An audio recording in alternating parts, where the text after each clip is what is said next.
12ஆம் வகுப்பு கணிதம் சாப்டர் 8 வகையீடுகள் மற்றும் பகுதி வகைக்கெழுக்கள் பயிற்சி 8.4ல் வினா எண் 6 கணக்கில் என்ன கொடுத்துருக்காங்க w = 1/√x² + y² + z² கொடுத்துருக்காங்க. நம்ம இதை என்ன செய்கிறோம், கொஞ்சம் ஆல்ட்ரு பண்ணிக்கிறோம். 1/x² + y² + z² அடுக்கில் ரூட்டுக்கு பதிலாக 1/2ன்னு மாற்றிப்போம். இதையும் இன்னும் கொஞ்சம் மாற்றி x² + y² + z² அடுக்கில் இந்த ப்ளஸ் 1/2 மேலே வந்துடுச்சுன்னா -1/2ன்னு ஆகிடும். w = இந்த வேல்யூ வந்திருக்கு. இப்போ நம்ம என்ன செய்ய போகிறோம், இதை எக்ஸை பொறுத்து 2 தடவை வகைப்படுத்த போகிறோம் பகுதி வகையிடல், ஒய்யை பொறுத்து 2 தடவை, இசட்டை பொறுத்து 2 தடவை பகுதி வகைப்படுத்தி எல்லாத்தையும் கூட்டினோம்னா மதிப்பு 0 அப்படின்னு காமிக்கணும். முதல்ல எக்ஸை பொறுத்து வகைப்படுத்த போகிறோம்.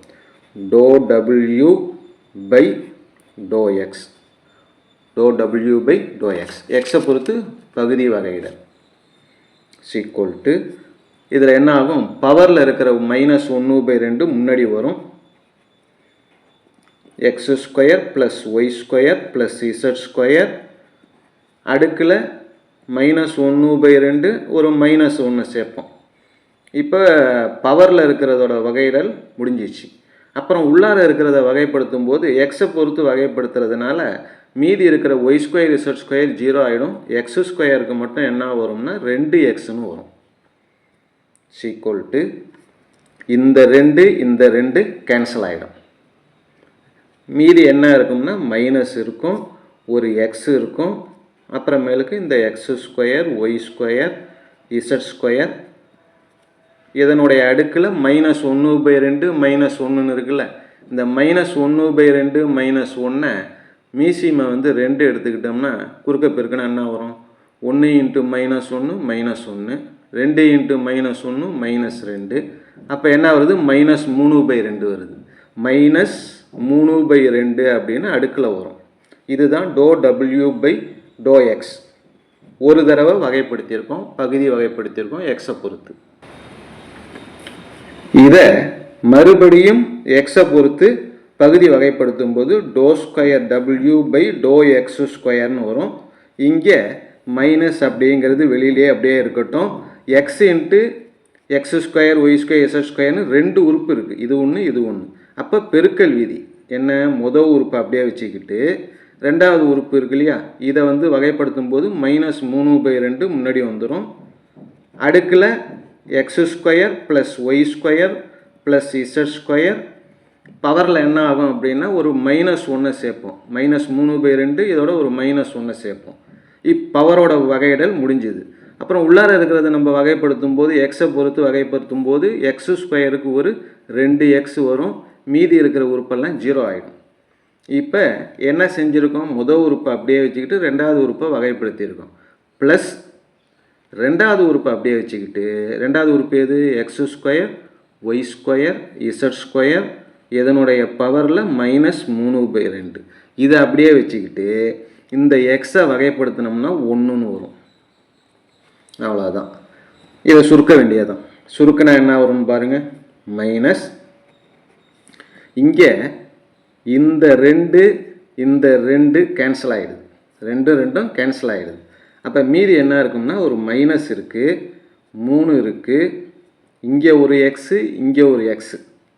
அப்போ என்ன வருது, x² 3x², அதுக்கப்புறம் x² + y² + z² அடுக்கில் என்ன இருக்குது, -3/2 -1 ப்ளஸ் இதில் இருக்கிறது என்னென்னா x² + y² + z² அடுக்கில் -3/2 இருக்குது.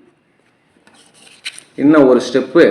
இப்போ என்ன செய்ய போகிறோம், இங்கே இருக்கிறதுல இந்த மைனஸை உள்ளார கொண்டு போனால் என்ன ஆகும், இது ப்ளஸ் ஆகிடும். முதல்ல இருக்கிற உறுப்பு ப்ளஸ் ஆகிடும், ரெண்டாவதாக இருக்கிற உறுப்பு மைனஸ் ஆகிடும். அது இருக்கட்டும். மைனஸை உள்ளார கொண்டு போகிறோம். அதே நேரத்தில் ரெண்டுத்துலேயுமே பொதுவாக இருக்கிற உறுப்பு எது அப்படின்னு பார்த்தோம்னா ரெண்டுத்துலேயுமே x² + y² + z² அடுக்கு -3/2 இதுலேயும் இருக்குது இதுலேயும் இருக்குது. அதனால் அதை மட்டும் வெளியில் எடுத்துடுறோம். அதை வெளியில் எடுத்துடுறோம். அதே நேரத்தில் என்ன செய்கிறோம்னா மைனஸை உள்ளார கொண்டு போகிறோம். இந்த மைனஸ் உள்ளார வரும்போது இது என்ன ஆகிடுது, ப்ளஸ் ஆகிடுது. +3x². இங்கே வந்து என்ன ஆகும் அப்படின்னா x² + y² + z². அடுக்கில் என்ன வரும் அப்படின்னா இந்த -3/2ங்கிறத நம்ம வெளியில் எடுத்துட்டோம். அப்போ மீதி -1 மட்டும் இருக்கும். இந்த இடத்துல மைனஸை வெளியில் எடுத்தோமா ப்ளஸ் என்ன ஆகிடும், மைனஸ் ஆகிடும். இதை தான் நம்ம வெளியில் எடுத்துட்டோமே. அதனால் இந்த இடத்துல என்ன இருக்கும்னா 1ன்னு இருக்கும்.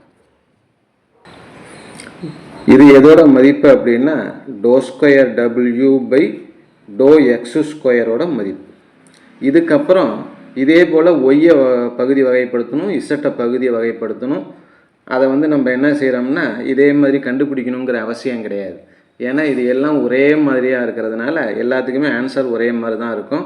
அதனால் மீதி ரெண்டும் கண்டுபிடிக்காமல் இதை போலவே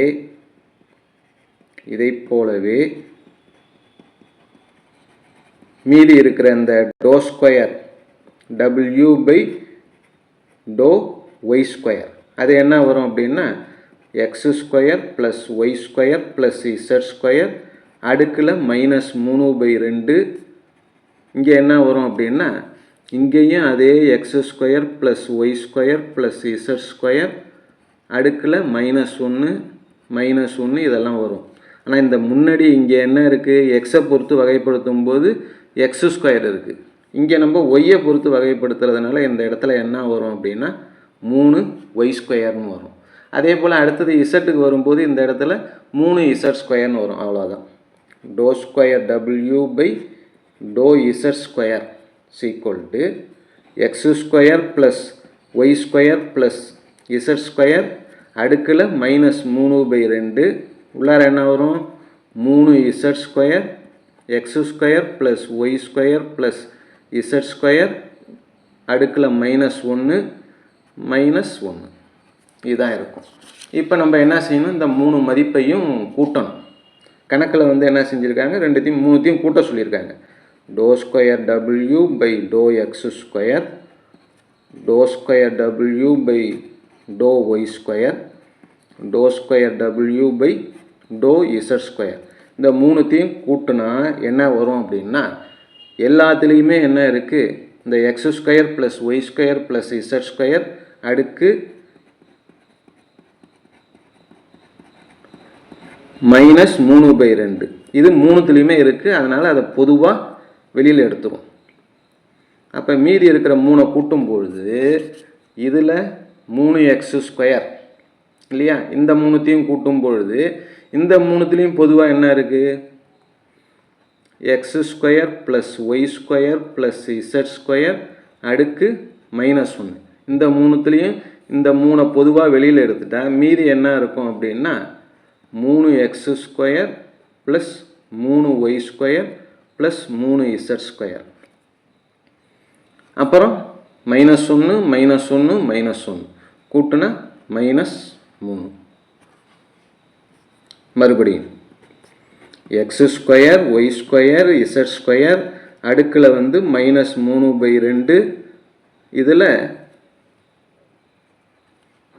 x² + y² + z² அடுக்கில் -1. இந்த மூணுத்துலேயுமே நமக்கு என்ன இருக்குது, 3ன்னு ஒரு நம்பர் இருக்குது. அந்த 3 வெளியில் எடுத்துட்டோம்னா மீதி x² + y² + z² -3. ஓகே. அடுத்தது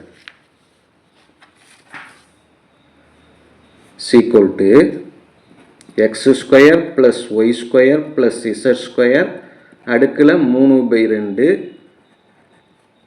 இங்கே x² + y² + z² அடுக்கில் -1. இதோட அடுக்கில் என்ன இருக்குது, 1 இருக்கிறதா அர்த்தம். ரெண்டுமே x² + y² + z² தானே. இதில் -1, இதில் என்ன இருக்குது, +1 இருக்குது. அதனால் இந்த இடத்துல +1 சேர்த்துப்போம். மீதி என்ன இருக்குது, 3 இருக்கு இல்லையா, அந்த 3 முன்னாடி எழுதிப்போம். -3 கிட்டத்தட்ட final step. x² y square z square அடுக்கில் 3/2 இங்கே வந்து 3. இதனுடைய பவரில் என்ன வரும் அப்படின்னா x square plus y square plus z square இதோட பவரில் 0. 0 அப்படின்னா எந்த ஒரு நம்பர் வந்தாலும் அதனுடைய அடுக்கில் வந்து 0 வந்ததுன்னா அதனுடைய மதிப்பு வந்து 1. 10^0னாலும் 1, x^0னாலும் 1. அதனால் 3 இன்ட்டு இதனுடைய மதிப்பு 1 -3. லாஸ்ட் ஸ்டெப் ஈக்குவல் இந்த உறுப்பு என்ன 3 இன்ட்டு 1 3 3 - 3 0. அப்போ இந்த இது 0 ஆகிடுறதுனால சைபரால் இதை பெருக்கும்போது நமக்கு என்ன கிடைக்கும்னா 0 தான் கிடைக்கும். இருந்தாலும் ஒரு ஸ்டெப்பு தெரிஞ்சுங்க. X square y square z square அடுக்கில் 3/2 இங்கே உள்ளார என்ன வருது நமக்கு 0 வர்றதுனால ஈக்குவல் நமக்கு என்ன கிடைக்க போகுது ஆன்சர் வந்து 0ன்னு வரப்போகுது. இதுதான் நமக்கு தேவையான ஆன்சர். ஓகே.